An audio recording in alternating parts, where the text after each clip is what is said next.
Hello, class. This week we're talking about the defense of our final paper that we wrote for this class.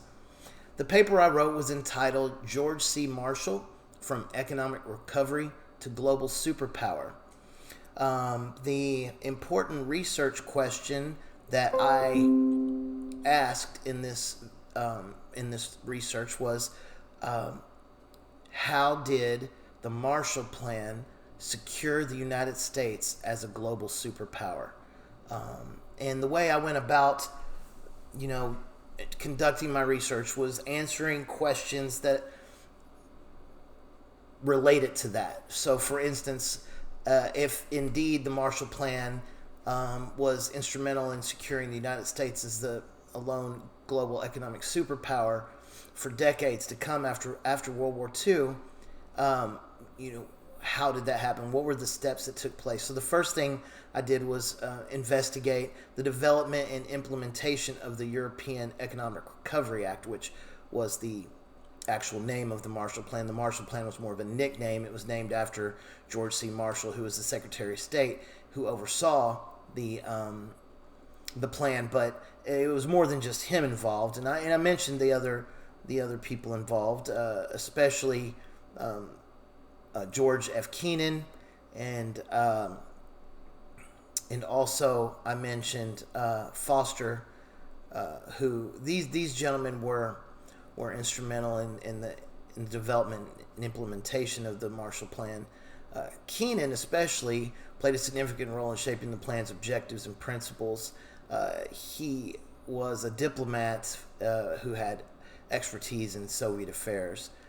He was the deputy chief of mission at the U.S. Embassy in Moscow, and this gave us some pretty good insights into how the Soviets behaved and their ideology. So, the research that I did involved how this all came about, what the plan involved overall. You know, there was more than just economic aid to Europe, which is, you know, how it was packaged, but the plan also played a role in defeating the Soviet Union. I went extensively into how that took place and how it was actually part of the plan, not just a side effect.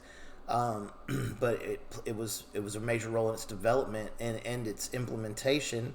I went over some of the numbers I got, obviously, from some of the sources. The primary sources I used were, you know, to get the numbers were, if you go to CIA.gov, clearly they have a lot of stats, you know, statistics and numbers there. And some of the other sources I used were like some of the European relations websites that had some of these facts from that time period.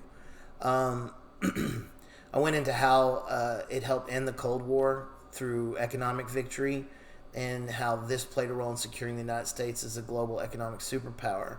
So it was the structure of the paper was heavily involved in how I brought this paper to fruition. It involved, you know, how the Marshall Plan emerged as a beacon of hope and a catalyst for change.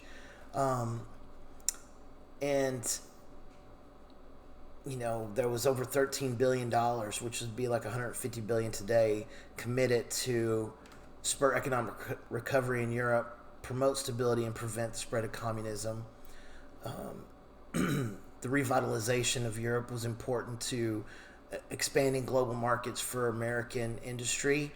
As the industries in Europe revived, the production increased, employment opportunities expanded.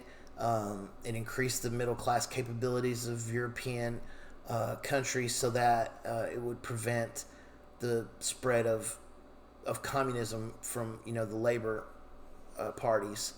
Some of the key factors again were trade and export opportunities, the showing of the ideological differences between communism and capitalism, and how capitalism led to a better life for the masses, and then how they used their diplomacy to leverage this economic superiority against the Soviet Union. When the Soviet Union fell, it clearly left the United States as the sole economic superpower. The Marshall Plan's impact on the United States can't be underestimated. and fostering economic recovery in Europe. The plan enabled the United States to emerge as a global economic superpower. It facilitated trade, shaped ideological narratives, and strengthened diplomatic ties between the European Union and the United States. All of this contributed to the United States' ascendancy on the world stage. Thank you, and have a good day.